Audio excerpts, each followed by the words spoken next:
You're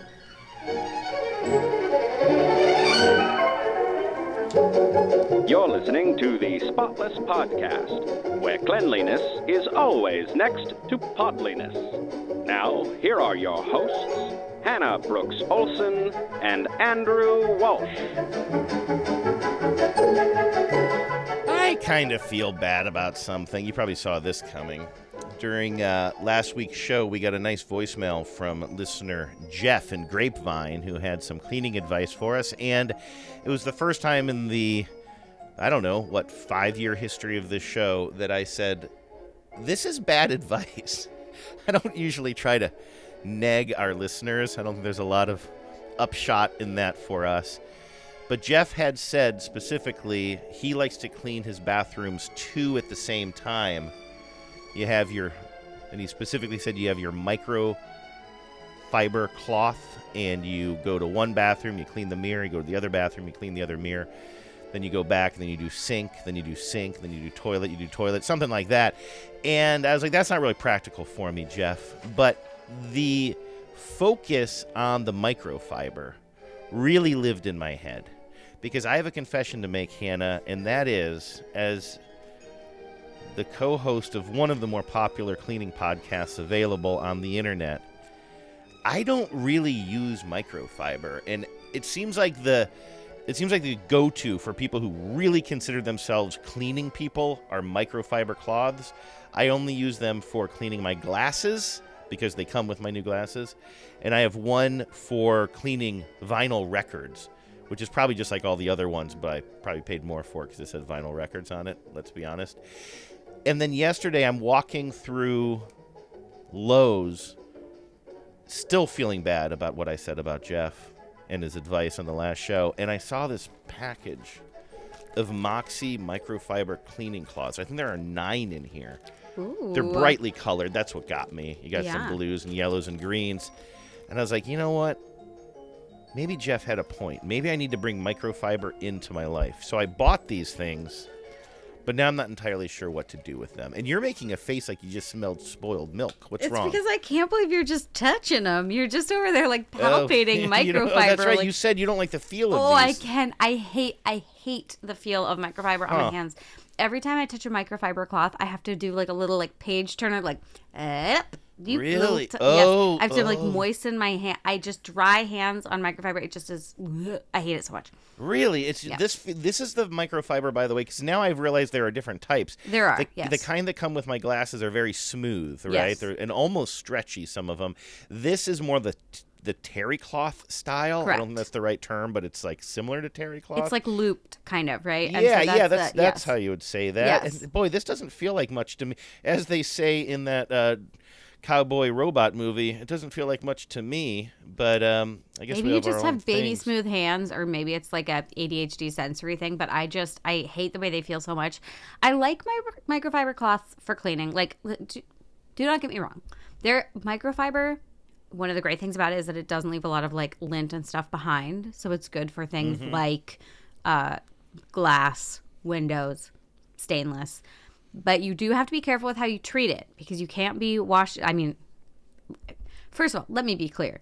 You have to be careful how you treat it, and don't treat it like I do, which is that I just throw it in with everything else, and then every now and then I grab a microfiber, and apparently that cloth was in the dryer too close to the dryer sheet that I put in, and now it's like got the like fabric softener, or as I learned recently in the UK, they call it fabric conditioner, which I think is a better term. And then I will try and use it on my stainless appliances, and it's streak city.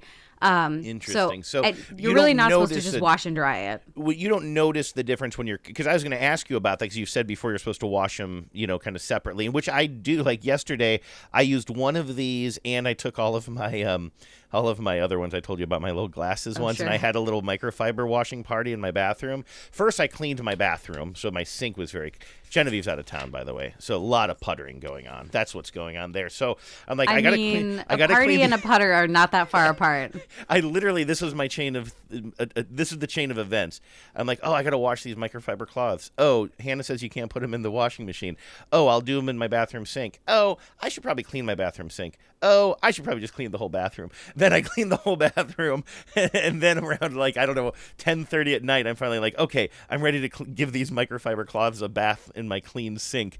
And so I just took some scentless, gentle, wool light or something, and I gave them all a bath together. Man, if you give Andrew a chore, he's going to want to find another chore. I'm telling you, man.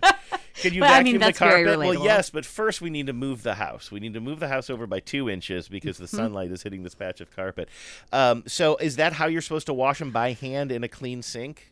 I don't know, because I treat my microfiber cloths with little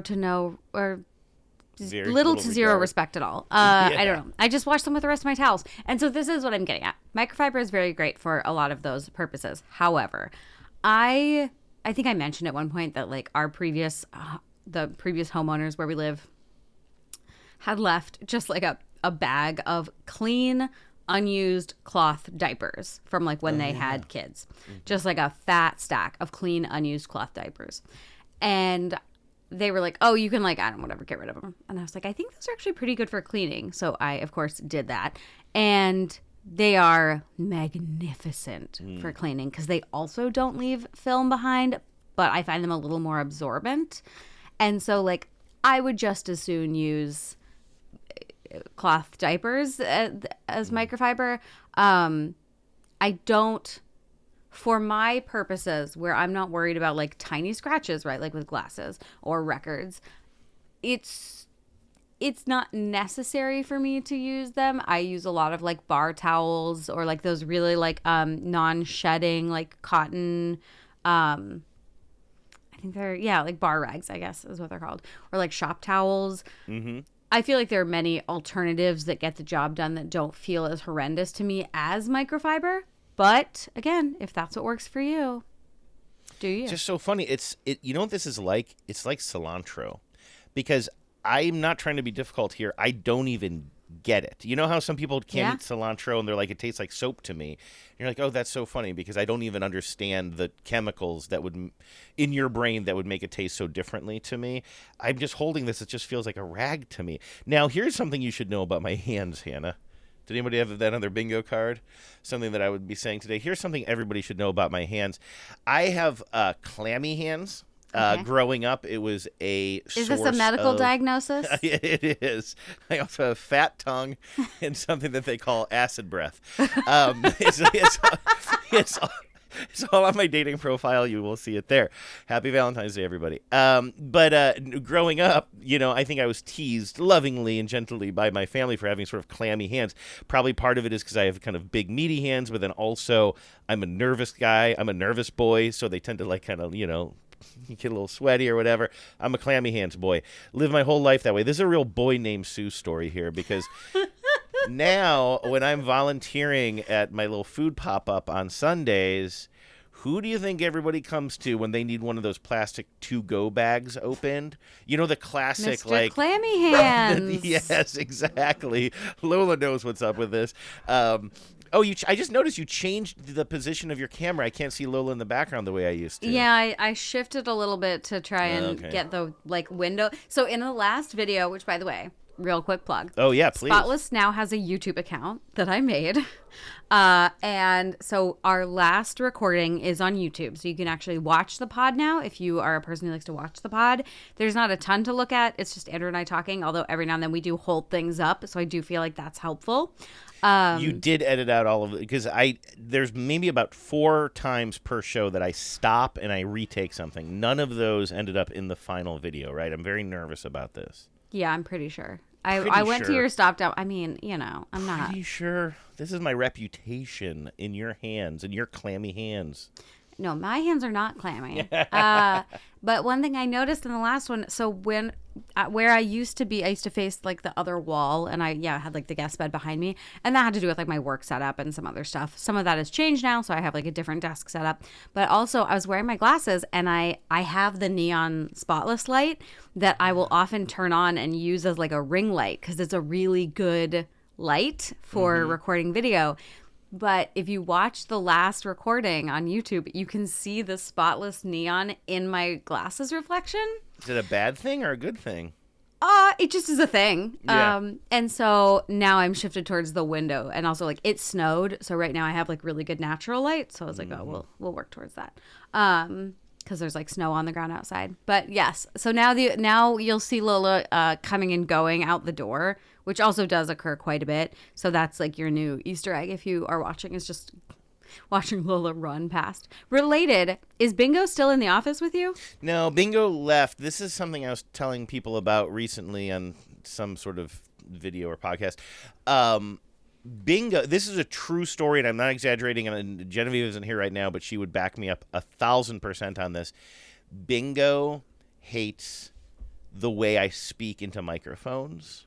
And I think it's me in particular, but maybe it's me and Genevieve, because this is a true story. He'll be in here hanging out with me before a podcast, but then as soon as I actually start doing the podcast, he'll leave. And the best example of that is, you know how cats, I don't know if all pets are like this, cats seem specifically to be into certain routines.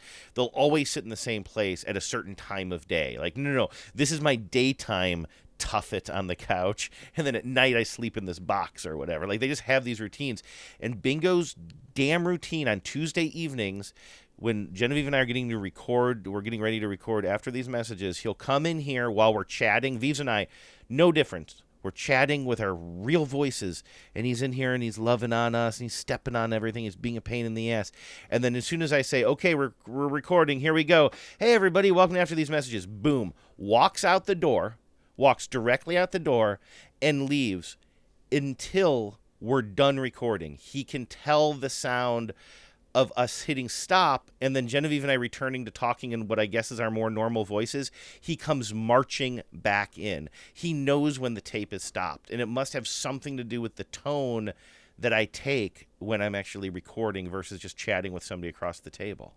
And it must actually be that, though, because I know for you, like, you're really careful with your recordings, so you tend to start the stuff rolling before you actually are doing it. I assume you're probably doing that with After These Messages with Genevieve. Yep. And so it's not like Bingo is hearing the recording change or the microphone putting out a different thing or your headphones or like something electrical changing. Nope, there's no tick tick tick tick tick of like an old film, like a projector. Listen, you would be recording it on a reel-to-reel if you could, if it made more sense. And no, that's the thing. That's why I give the example of me and Genevieve talking, because like there's no difference. There's no other person on the line. There's no stranger here. It's me and Genevieve sitting across the table from each other in a room that he's very comfortable in. But the moment we start recording, he's like, "Okay, I'll see you guys after the podcast." And then he can also tell. He must just sit outside the door or something, and then he can sort of tell when we say, all right, talk to you next week. And then I'm like, how do you think that went, Genevieve? And he'll come in for a post-mort with us. It's bananas.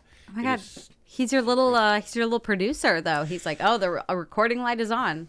He is. Okay, listen, I feel like that story went on way too long and had nothing to do with cleaning, but it was about a cute cat, so maybe people will allow it. But I do want to say... He was behind you earlier. I was asking because he was like pacing up behind you, and I could see, because he has that like enormous tail. Fluffy just tail. This like... This like... I mean, yes. it itself is a duster. It really is. Like, because when you can't see him in the camera, you just see this big duster tail coming down. But I will say, Jeff, thank you for getting me to buy these microfiber cloths. The only thing that I used one for so far was, and again, I had your voice echoing in my head, Hannah. You're like, I like the way they attract dust. So I don't do a lot of like regular dusting in my house, but there's one. It's that cubist like IKEA or that IKEA cube. Kind of piece of furniture that everybody has, or at least had at some point in their life. Do you know what I'm talking about? Our TV sits atop it, but like it's bookshelves below, or it's a media center or anything.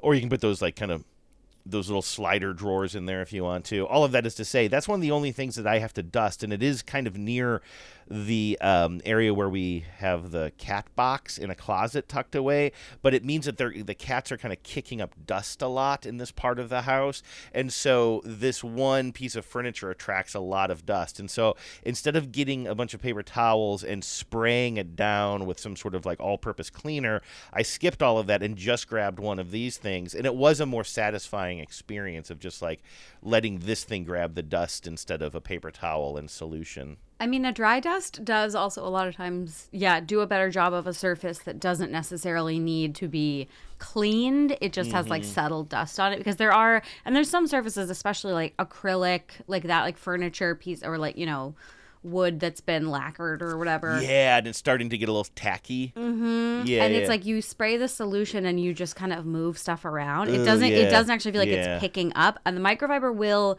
pick up and attract dust, and so it is good for like pictures. Like I will use my microfiber cloth if I'm like dusting like the pictures in our house sometimes to get in. And then it's also very good for the baseboards specifically, because it can kind of like, it brings some of that dust along with it. Good to know. I will continue to use these and let you know. By the way, they were also very affordable. I was walking by them. They were brightly colored and like, I don't know, like $9 for a pack of 9 of these things or something. And they last forever. I mean, you can be cleaning with them for a very long time. Yeah. I want to be buried with them, Hannah. Okay. I'll create a microfiber shroud for you. Thank you. Just pass that along to Genevieve in case I forget she's a very good sewer. So she would make you a shroud of many colors.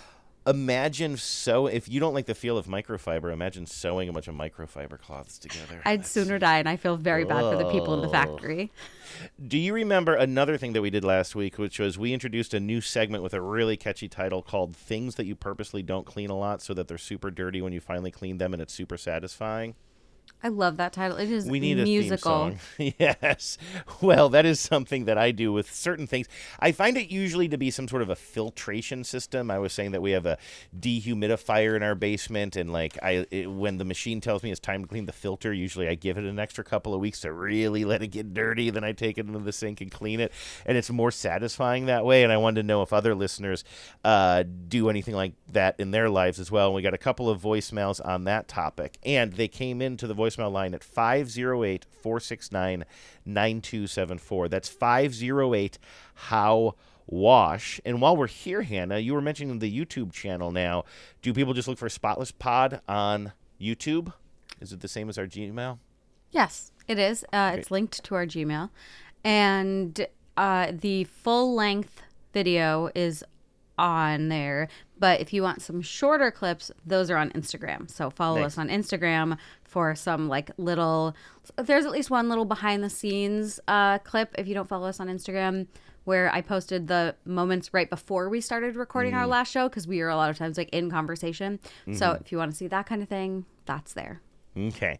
That's not where I'm just spewing all kinds of vitriol, is it? And I'm saying things that are just like really inappropriate for the public. Oh, no, I left that in. I want people to know the real you. Okay, well, that's going to be a problem. Anyway, you can find us on Instagram at SpotlessPod as well.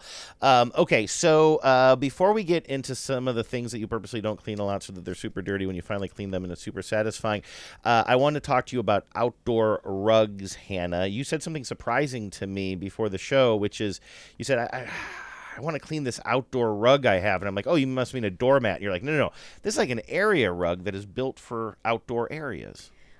So, as I mentioned, it snowed in Portland this week. And it's not a lot. It's like 3 inches. But, that's substantial. And it also didn't turn into an ice lasagna, which is unusual also for this area. Ugh. Where it actually just snowed a couple of days. And then we just had snow drifts. It was like normal rest of the country snow. And as I was crunching around out there, I saw that on our back, like a concrete slab that leads out to our backyard. And it's where the back door is that Lola uses to come and go into the yard. It's an odd little feature because the house sort of makes a corner, and then there's this little concrete slab, and then there's like a fence, and so there's this tiny little piece of yard. It's like a patio. Is that technically a patio? Yeah, I think so. And last summer, Keith got some patio furniture to put out there and a rug, and he got a ruggable rug, mostly just because that slab is painted this really unusual like brick red sort of color, and it like the paint is not in great shape, and so I think he just wanted something kind of colorful and interesting out there underneath this wooden patio furniture, so when it's nice out, it's sort of a pleasant place to sit. The problem is it is a ruggable rug, so theoretically it's like washable I could bring it inside and put it in my washing machine. But as I was crunching around in the snow, I was thinking about whether or not I should utilize the snow, because I remembered 3 or 4 years ago on Spotless, someone asked us about rug cleaning with snow, that this is a thing in Nordic nations, I believe. And the Midwest here, And because the Midwest. of the Nordic connection. Yeah, like Yeah. taking your big-ass area rugs outside, putting them upside down into a big snow pile, not a snow pile, Face but down into fresh snow, Fresh, thick crunching snow. around, and then the snow, because when it's really sticky, it grabs onto the crud and and then as you shake it out, it remains fairly dry, because it's still, you do it like in not fourth day snow, you do it in first or second day snow. And it's cold enough so that it's not turning to water. Are you hitting it too? I can't remember. Are you beating it with, like, are you putting it upside down on the snow and then beating it? I with, believe like, sticks? so. I think you try and get a full cover on it, and then you sort of pick it up and then you beat it, and the dirt is supposed to come with. It looked very satisfying. We watched many videos about it and discussed it. So I was trying to decide if maybe I should do that, but this rug is already fairly sodden because it was an outside rug, and so I didn't really think it would work. But then it got me thinking, because we're really in that part of the year here in middle February now where it's close to being spring, we're almost through with winter, things have gotten very gross throughout the course of the winter, and I am dying to clean some of them. But I feel that I should perhaps just keep holding on until we get some clear, bright days, and I can just hose this rug off, and use maybe a push broom with some mild, EnviroSafe dish soap, scrub it, rinse it, do that whole thing out of doors instead of bringing it into my washing machine. Because the idea of bringing this outside rug into my washing machine, even though you're supposedly able to do that, I don't like the idea of it. These ruggable rugs, I've heard of these, and I know it's a whole thing. For some reason in my head, I was thinking it was almost like a duvet cover situation where you take a cover off of the rug and you wash the cover. That is not the case. The whole thing is launderable. I think some of the inside ones have the rug mat, and then the rug is, because like you have a rug mat, and you take the rug part off of the rug mat. The outdoor one, I don't think is like that.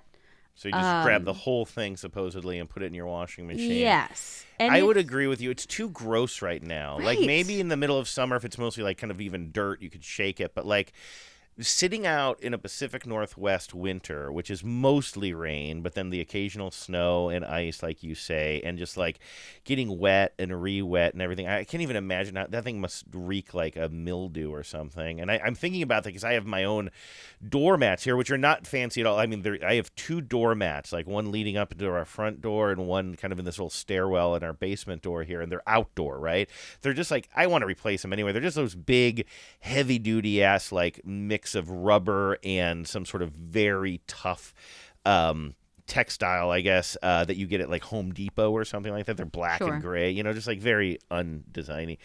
And the thing is, like, they've just been outside collecting so much, especially the stairwell one, just like leaves and like, I'm trying to remember, we have these trees, these kind of shitty trees all the way around our property that, like, a lot of places have. They're those really, really tall evergreen trees that you see a lot in this part of the country that they're kind of builder grade to, like, kind of separate houses or whatever. I can't think of what they're called, but they just drop all those little tiny specks of their leaves constantly throughout the winter. Is it like juniper or not juniper? Juniper.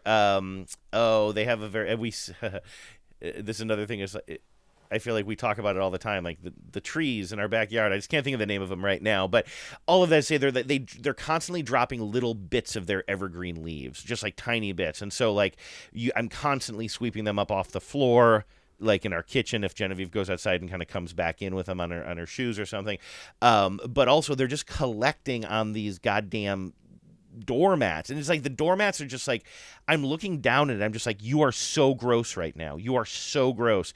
But I don't want to deal with you until I have, like, my first sort of warm, sunny day. And I'm going to take them both, take you and your sister, and I'm talking to the doormats now. I'm going to take you and your sister, I'm going to put them on the driveway, I'm going to hose the living hell out of them, and then I might even take, like, some Fabuloso or something in a bucket of water, and like take a broom or whatever and scrub them and then hose them again. And a push broom is a really good way to clean a mat outside. If you're scrubbing a rug, a push broom, it will lather and you can really like hit it as a scrubber.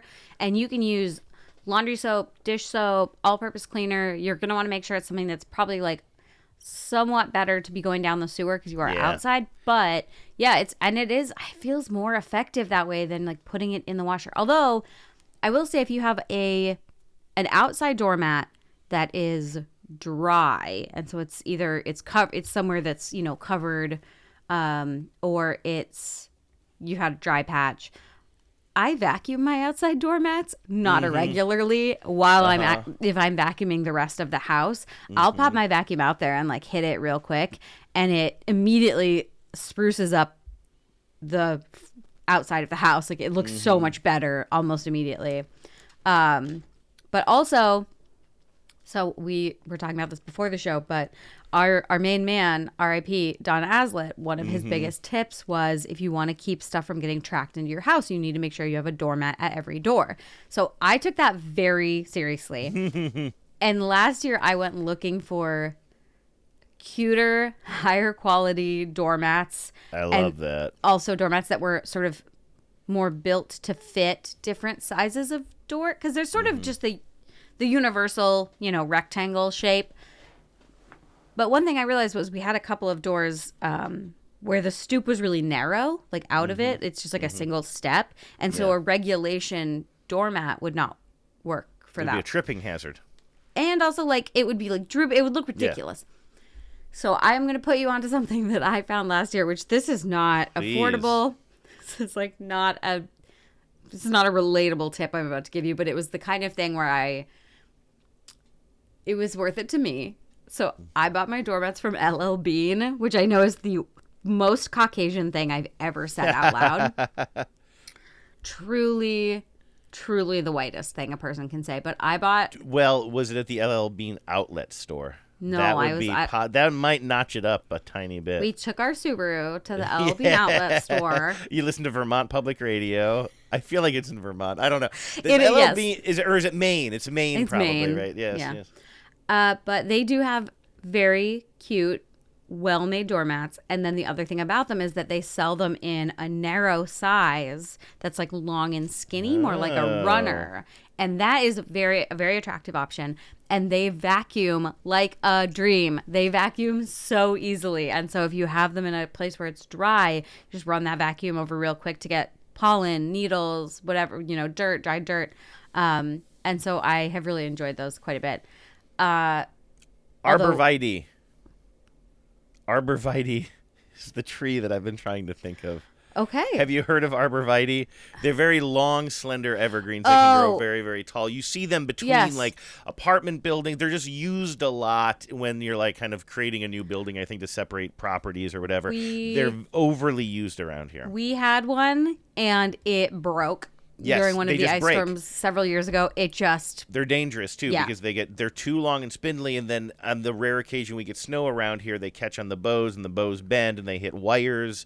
And the roots don't go very deep, I think is the thing that a tree guy, because we had to have a tree guy out to take ours out because it just sort of toppled over and was very dangerous. And at the base. Yeah, and so because it's a skinny, the actual trunk is very thin, and so then the root ball is not very big, and so they tip really easily. Okay. Yep. Yeah, but they do shed. You're right. They shed a ton. I have to go out there. Literally, I can't sweep it. I go out with a snow shovel during the spring and like shovel up how much has just fallen on. You know, they're good for, I mean, I do like the privacy that they afford us between us and our neighbors. It's kind of nice, but yeah, they're kind of a pain in the ass. I'm sorry to cut you off mid-sentence, but it was driving me, it was just locked in my brain. I needed to get that You were out. over there just like furiously just, like, computing to try and figure I'm just like trees, Seattle, Northwest, landscaping. Okay. But so doormats, I think I have to wait. But like we were talking about that it's just, maybe it's just this year. I'm sure I say this every single year, but I am really feeling ready, not even just for spring, but for spring cleaning.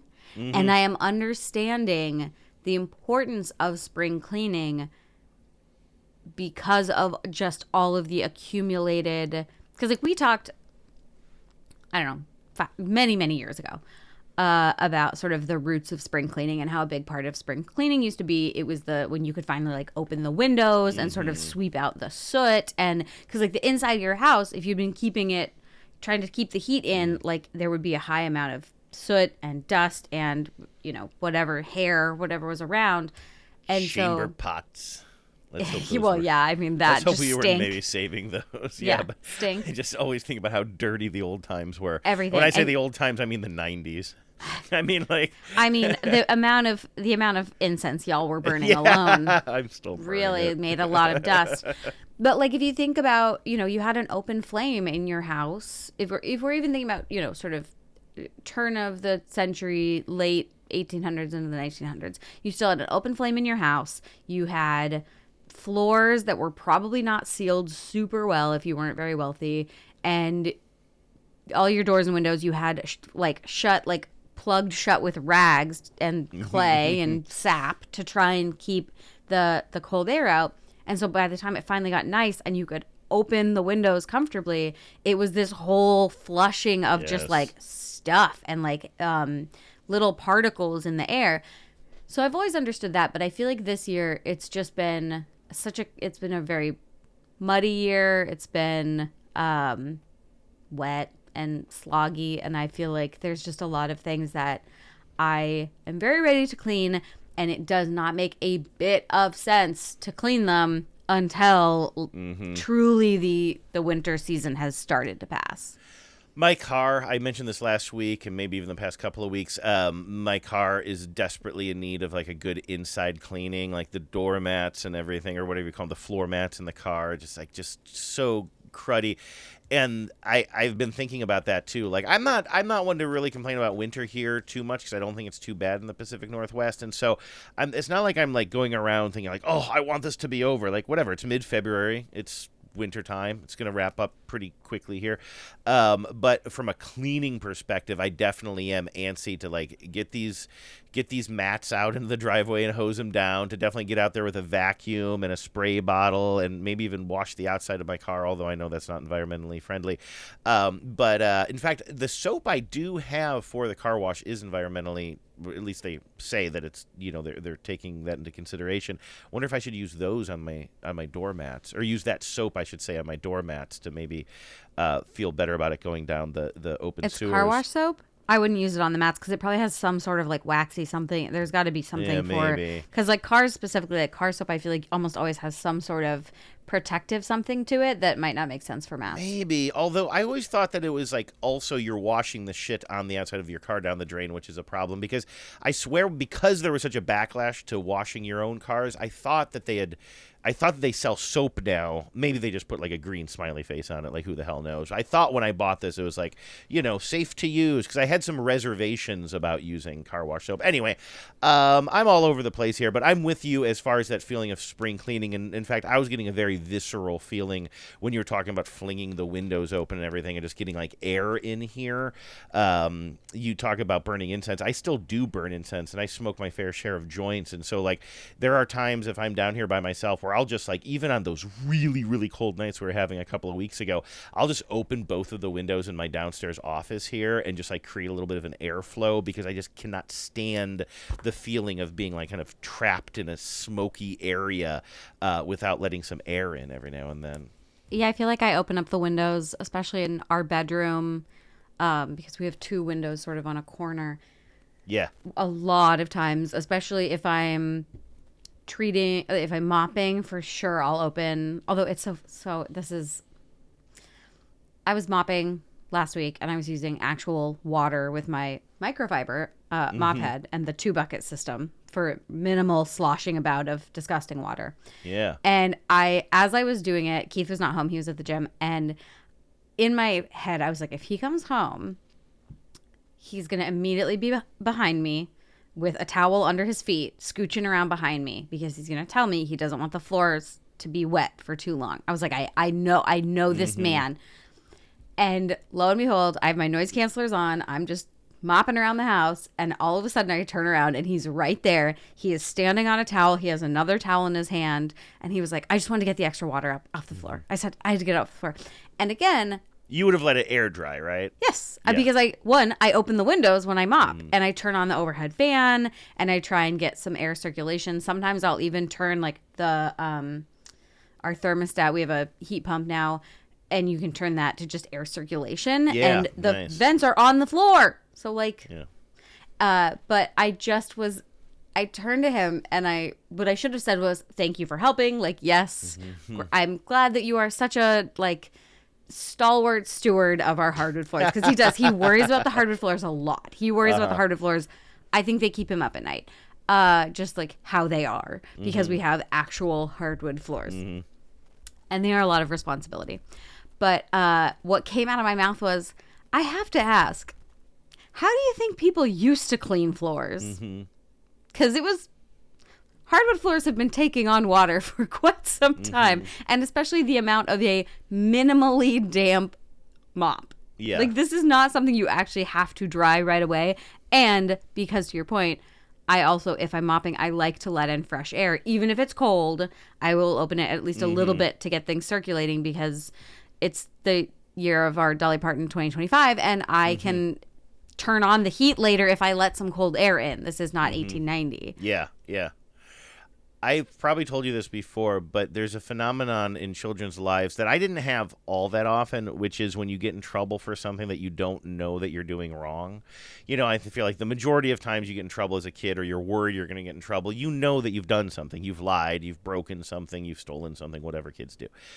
But every now and then, you're just living your life, and all of a sudden an adult is really, really mad at you, and you're like, Yes. what? I have a heck? very specific memory of this, and it's when I learned that some people think hell is a bad word. Oh, really? Not in your family, though. That No, must have been, yeah, I there was gonna say, were very few. The only bad word in our family growing up was stupid. You were not allowed to call anybody stupid. Or pretty you good. couldn't say you hated anything. You could Yeah, only say yeah. you I passionately disliked I something. could see that.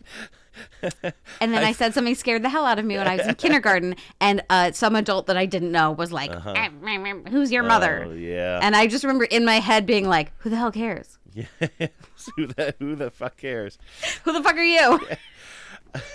So anyway, yes. What did you get in trouble the for reason accidentally? I bring this particular thing up is there was a lot of odd things about this, which was me and my sister, she's about 3 years older than me, and we did not get along super great. I don't remember a lot of times in our childhood of like sort of teaming up or playing together. Maybe I'm just misremembering that. I remember more like as we both got older and pre-teeny, we definitely didn't get along. But there was one time where we were staying over at grandmother's house, Grandma Simsick, aka Grandma Clink Clink, as I used to call her, because I couldn't say Simsick with my little lisp. That's an exquisite nickname. Yeah, Grandma Clink Clink.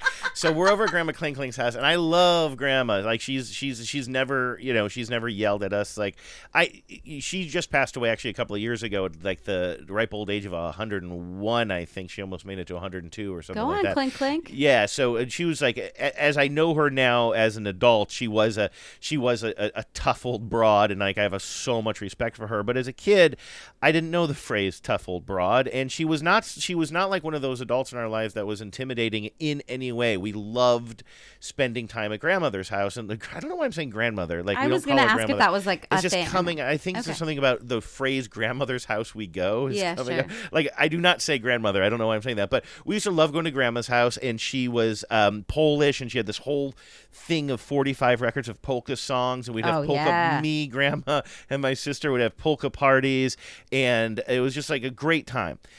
But then during the day, and it was my sister's idea to do this, but I really think that it was out of goodwill. My sister's like, we're going to wash the floors for grandma. We're like, okay, great.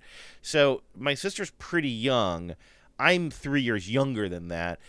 But we get a bucket and a mop, and we're just sloshing water all the F over through an area that I believe was somewhat like both kitchen and laundry room or something. I remember it was this very big area. And I don't know, I'm just following my sister, and we're cleaning the floor, I guess. I don't know how this started, but I know how it ended, which was Grandma coming in. Grandma Clink, Grandmother Clink Clink. It is like, what are you doing? There's just like an inch of water, just standing water. We're just slopping. We're like an F in rated C for clean. Like this is a has scene to be from a a movie. nightmare as a grandparent. Like this Yes. is up there with finding one kid with scissors in their hand and the other kid with a haircut. Like Yes.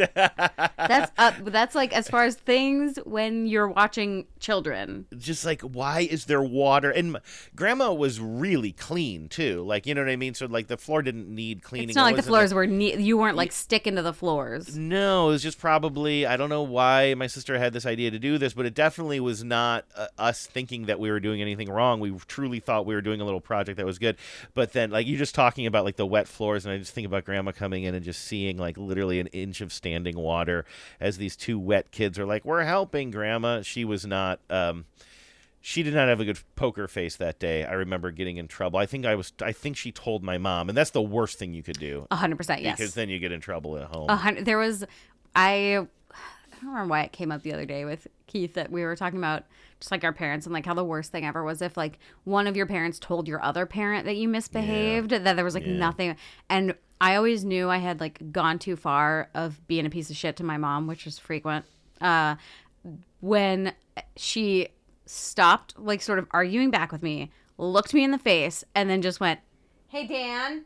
Oh, You could have stopped my heart when she, not because my dad is the gentlest person of all time, mostly just because I felt bad that he had to get roped into it, and like she had escalated it by telling somebody else. And so I feel like when your grandmother tells your mom, like doesn't keep it between you, it's like, ooh, she's serious about this one. And this is a little bit different than your specific example there, but there's also the aspect of like when your dad gets home or when your mom gets home, because it just puts this fear of like, and now it's hanging over your head. You've already gotten in trouble with one parent. Like, I don't know why the thought of another parent coming home is worse, but you just know that the litigation is not over. Right. And like now it's hanging over your head. It's like, what, in 4 hours when dad gets home? Like in my case, it's like, oh, God. That's when you go on a real charm offensive and you hope that she forgets. Or that's where you pack up a little bindle and you tie it to the end of a stick. And to the end of a mop. You hit the damn road.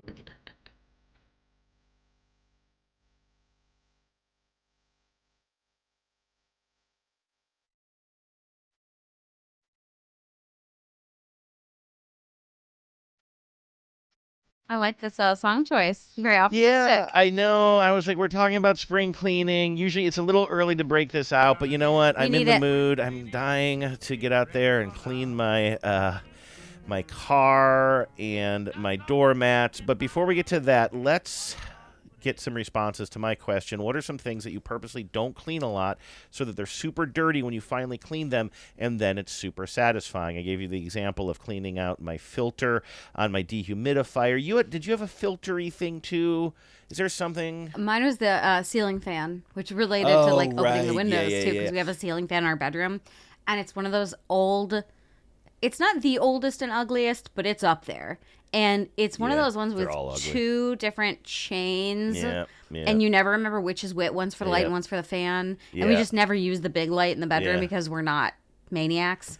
And do your chains, like we have several of these in this house. They're all ugly, but one of them especially is cheap and ugly. And the chain does not like kind of pull nicely because it's those little beads. You know, yes, those tiny little it's beads. Exactly those. And you go to pull it on, it's the most unsatisfying thing. You almost feel the thing tilt on you a little bit because it doesn't want to give. And ours have these god awful little tabbies on the bottom too that you like. But the other worst thing about it is it's right over the bed, and so anytime I make the bed, I have to be very aware of not clanging into the overhead. So many times, if I'm going to be making the bed like full, like, you know, to the slats, I guess, you know, all of the bits of the bed, and I know I'm going to be shaking things about, I will dust the ceiling fan before I do that. Again, I have to make the bed. Like, I have to, you know, wash the sheets before I do that. I have to do that, right?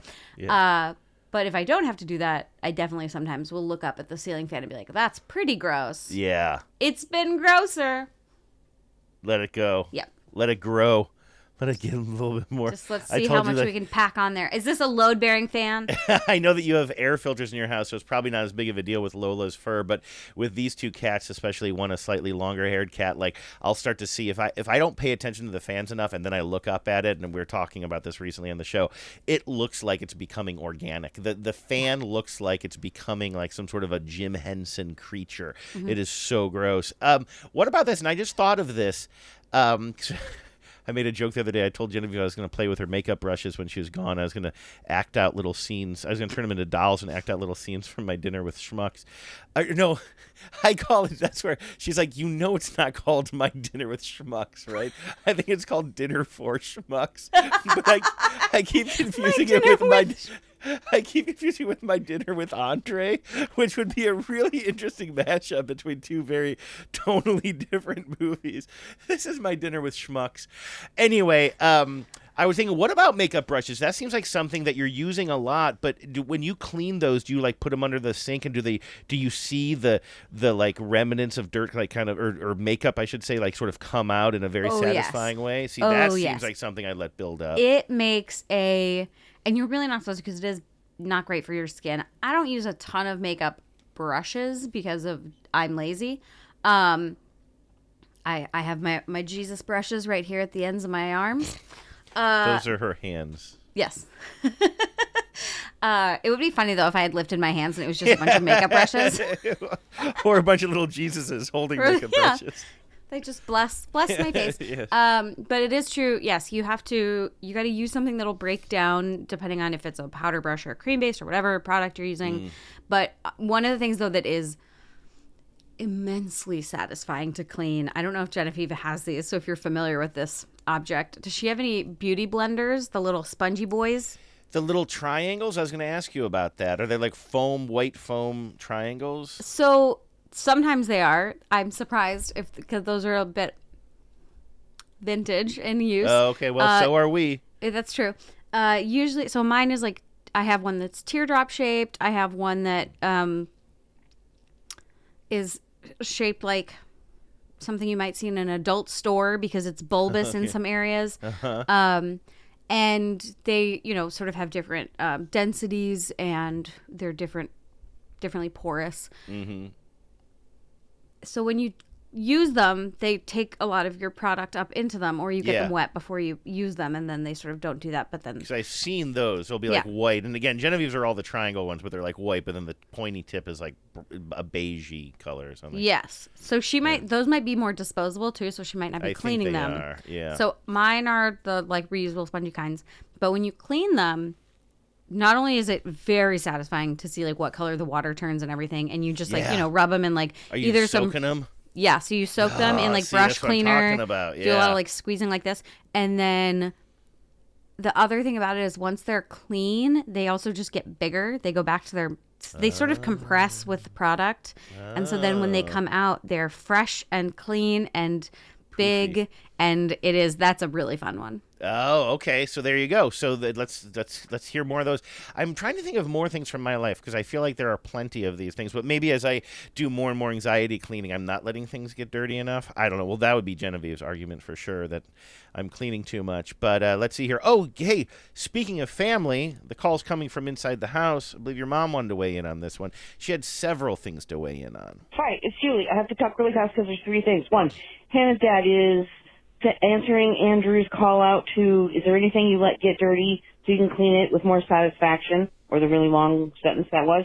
Yeah, his new power washing thing. He likes to wait a little bit for it to get plenty grungy, so the power washing is more satisfying. So not the machine, not cleaning the machine itself, but if you're going to be using this power washing to like you clean your patio or your deck or whatever, don't overdo it. Let them, because you want to see the progress, like the lines, like the videos. I feel like probably Dan is really itching for springtime. One, to be back at the ballpark, but two, for spraying down the things outside. And because they live in this 55 plus community, and my parents are like some of the youngest residents, and Dan is a young fit man. Sure. I know that several of the olds have been utilizing his use of the power.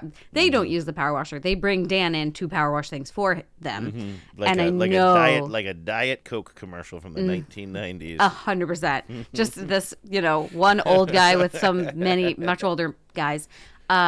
So I think he's probably got some really satisfying power washing coming up in the spring as well. You got to get your hands on that thing, too, for your little red painted patio area. I'm worried it's going to blast the paint off. The paint off, as I was saying it. So I agree. I wondered about that. I agree. And I actually I told Keith that we should either pressure wash it and then repaint it, or we should just sort of scrub it and clean it and repaint it. Because I really, either way, just want to repaint it.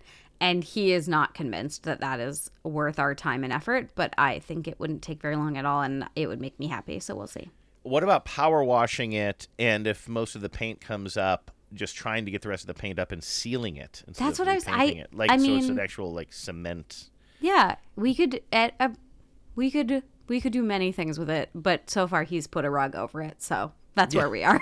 Well, I do understand that they're kind of well, if we do this, but not all the paint comes up, then we're in a conundrum because we don't want it to look like half painted. You know what I mean? Well, I kind of understand. We have the issue in our house, too, where he just hates painting.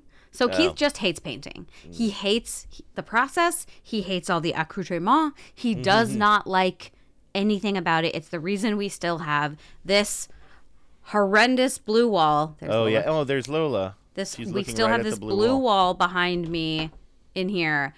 Is because I have offered many times to just deal with it myself, and he just hates painting. And I don't mind it. I don't actually think it's that bad of a task, but he'll do almost anything to avoid painting things. Indoor painting is more of a pain in the ass. I do think the outdoor one, though, you get a roller on a stick. It's all not that hard. It's not that hard to paint. I don't understand it. But anyway, I have failure to launch on a lot of projects like that as well. So I don't want to throw stones on that one. So okay, so that's a satisfying thing. Let the patios get grungy with moss or whatever before we're going out there. Now, another thing we talked about last week, we talked a lot about this last week, was how in both of our households we're kind of dealing with different laundry detergents based on sort of need or personal preference. And Genevieve's pretty dismayed that I've gone back to just using the bad, eco-unfriendly plastic bottles of Tide or whatever, while she's really still trying to make a go at using a more modern product that doesn't hurt the environment as much with its packaging. And she has been using, do you remember the brand name off the top of your head, Hannah? It's Dirty Labs. But really quick, I had an idea just now. The next time you use up one of your Tide bottles, mostly, and then it's just like that little bit left at the end, I would say save that little bit. And then when you're cleaning all your rugs, you could just put water down in that Tide jug. Yeah. And then that could be what you use to do your rugs with. That's a really good idea. That's a really good idea. And then you would clean out that plastic and give it at least one new life. But anyway. What I'm trying to do, and I don't know that this really saves that much plastic, is I at one point bought a relatively smallish, handle-sized jug of Tide. Maybe it's your standard size. I don't know how many loads it is. But I keep that thing, and then I've been buying as big as possible. It's still plastic jugs. I'm not trying to make it sound like I've solved this problem. But basically, I'm trying to buy bigger plastic things that I'm then emptying into the smaller plastic thing. Sure. So that I'm not buying so many little plastic things. Anyway, all of that is to say I'm using that. Genevieve's using this other stuff, which is using the, what is it? Is it bio or what was the word that they use? Enzyme cleaning, I think, right? Yes. Enzymes. And all. So you don't need that much soap. And it comes in a tin can, sort of a tin bottle. So it's just better all around, and it's very concentrated. But the thing that I didn't like about it was it's got this little rubber cup that you pour the soap into, and then you put that soap in the laundry. But then it's just not easy to use. It doesn't fit nicely back on the cap of the soap because it would just drip soap all over the place. It's not designed well at all. And then we just had soap building up in our little kind of laundry room cabinet area. I put it in a little ramekin. It was just really, really gross. Well, it turns out this blows my mind. I gotta be honest with you. We've been doing it all wrong. My answer to that was fuck no. Okay. So you don't have to... I don't know what your mom is saying. There's nothing she lets build up in order to clean it. She just lets things build up and doesn't clean them. She is not a person who That's the household where you're allowed to say hell as a kid. Yeah. Second thing, Dirty Labs. I have that product in the aluminum can. This is what you're doing. I'm sorry to tell you wrong. The little plastic beaker thing, you put the tiniest amount of detergent in it, then you put the whole thing in the washing machine. You drop that plastic thing into the load, and then it washes and it cleans itself. And then when it's all clean, after the washer is done, you lift the lid, take the little beaker thing out, and it sits on top of the lid upside down. It snugly fits over the cap, and it's clean, and there's no drip. And you don't need the little ramekin, and it doesn't get your shelf dirty. This is amazing. I heard this right before the show. You and I were listening to the voicemails together, and I was like, is this a Julie life hack, or is this the way it's supposed to be done? And you looked it up, and we got a voicemail from another listener who actually said the same thing. But this is the official policy, right? This says it on their website or on the bottle or something. Throw the whole damn thing in the wash. It says it on the website. Now, I had to go to the website and scroll into the instructions, which, if I'm honest, never in my life have I opened the instructions for a laundry soap, because pretty sure I know how to do that. Yep. Turns out I'm incorrect. So down at the bottom. Or do you? Yes. You learn something new every day. Down at the bottom of the instructions, it says, pro tip, pour ingredient into the beaker and place directly into your washer drum or main detergent dispensing tray. Wash as normal and your clothes and beaker will come out clean. So this makes much more sense than just having like the sticky, because it is true. This is an issue with all lids wherein the lid is measurement. Like this is a known issue.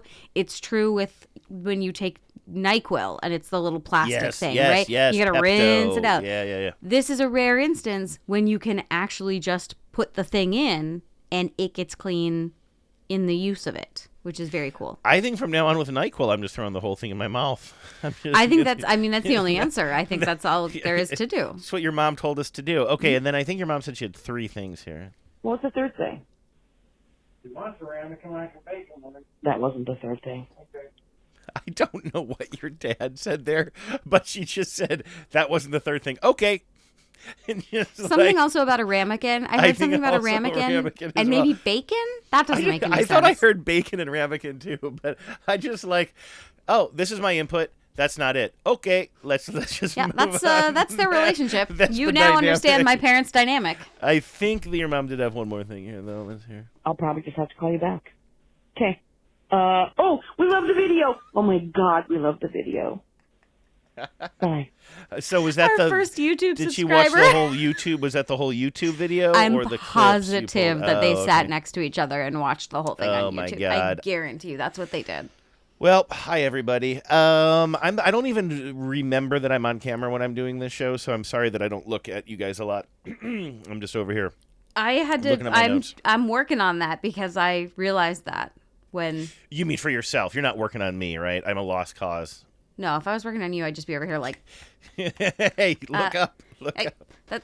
I literally have a Post-it that says "Look here" that's stuck to my computer because when I was editing this before, I was like, "Oh yeah, I'm looking all over," and my ADHD is such that also like I'm also constantly readjusting, so I'm trying not to do that. But I have this ridiculous. My office chair is really silly because I am. Like I need to be sideways in it sometimes. Oh, are you? Oh yeah, you're small enough. I mean.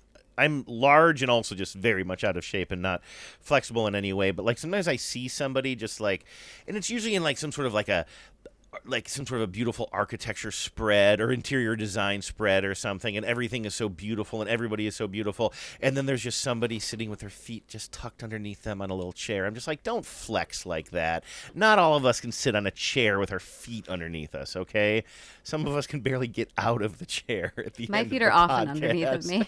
I'm just like, every time I get out of this chair, I'm like, "Rah!" Oh yeah, sure. I went from making Tony the Tiger noise. I went from making old man noises of like a grunt or a sigh to just like basically yelling like Tony the Tiger when I get out of the chair now.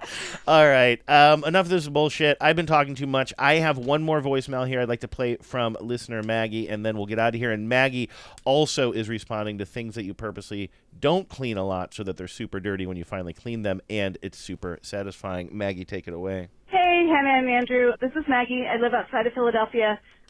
For the thing that you let get totally dirty because it's so super satisfying to clean. This goes back again to when I was a kid, but I grew up with 2 smokers, And my dad was the kind of person that just didn't see dirt, which I'm sorry, it's just so gross. When they moved, the orange streakiness from the nicotine running down the walls behind the bookshelves was just truly horrendous.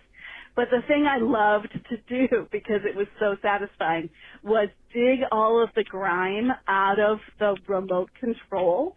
So I would come home from college, 2-3 times a year, and get my little toothpicks and Q-tips and dig around the little rubber buttons and get just enormous amounts of disgusting gunk out of the remote control that my dad would use with his ashy fingers and his inability to see that it was truly gross, and that it wasn't that the numbers had worn off the remote, it was that it was covered in gross. Mm-hmm. So anyway, my parents are now gone, and they were lovely people in lots of other ways, but the smoking made them grosser than they needed to be, that's for sure. Oh, Grosser man, than they needed to be. That's real. That does sound satisfying. It reminds me of something that I did just yesterday.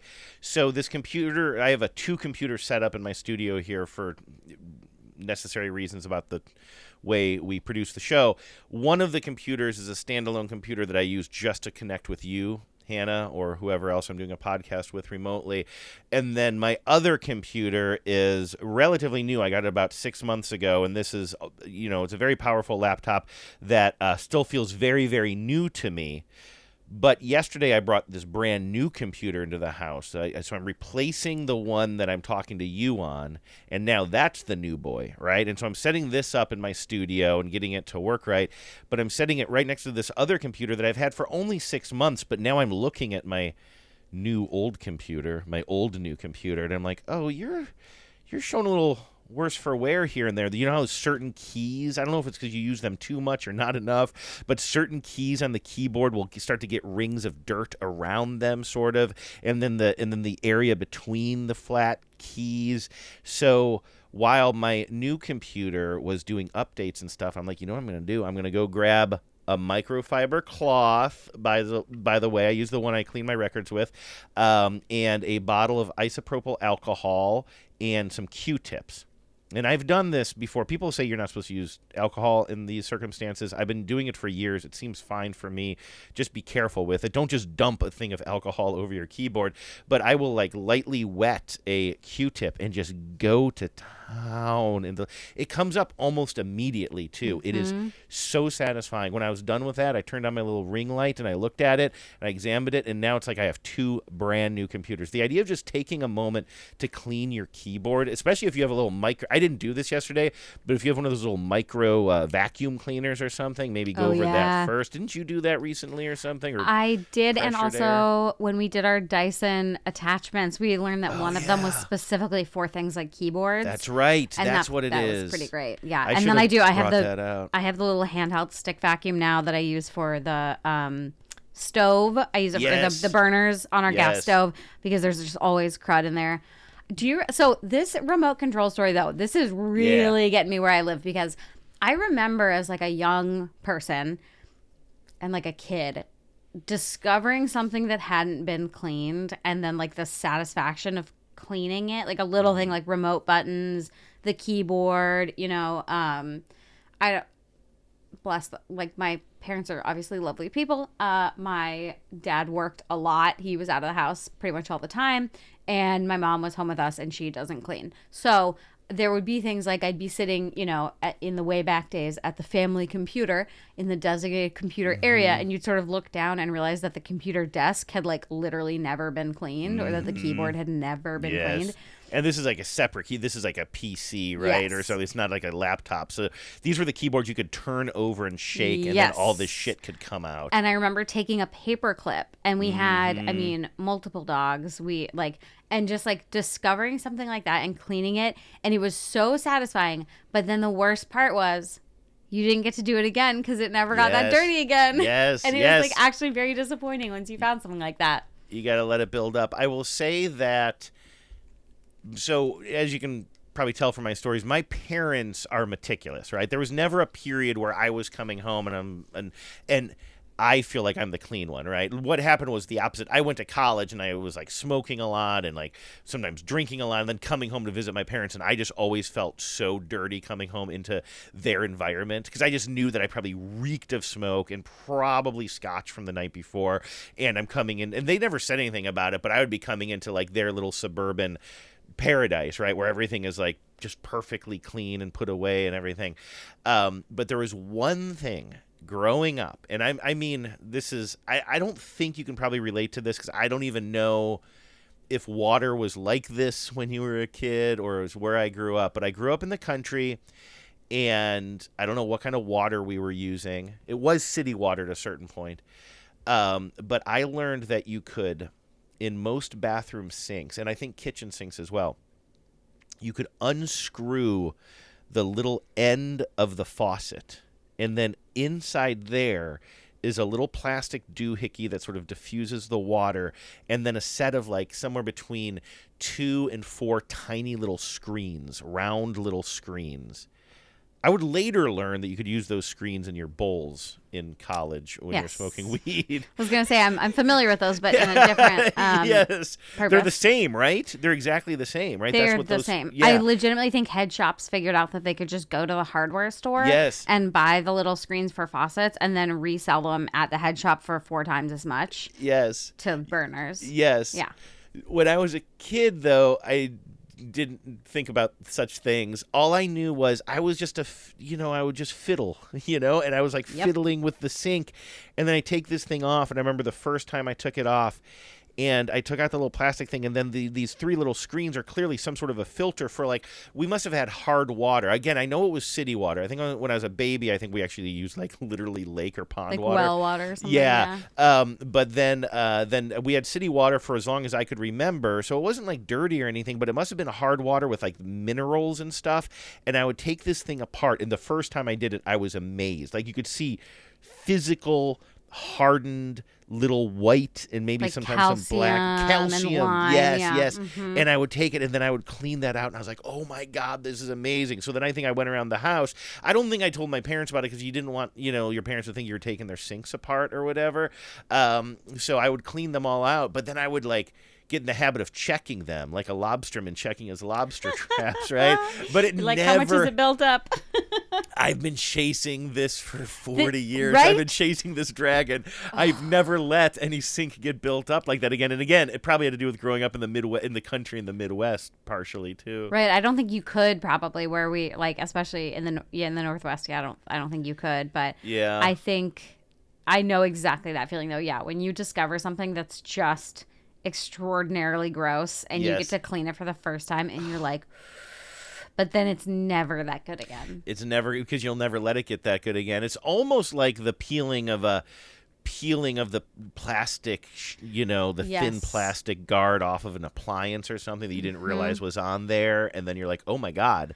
Oh, when you didn't realize it still had one, and then you peel it off, and then you have like a new appliance underneath. I moved into a rental one time that had not a new appliance at all, and I was like trying to like wipe something off it, and I realized that part of the film was still on there, and I was like, oh, yep.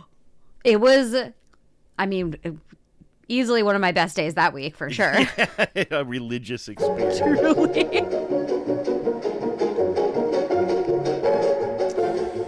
All right, well, let's get out of here. I would like to hear from more people if you have stories about things that you purposely don't clean a lot so that they're super dirty when you finally clean them and it's super satisfying.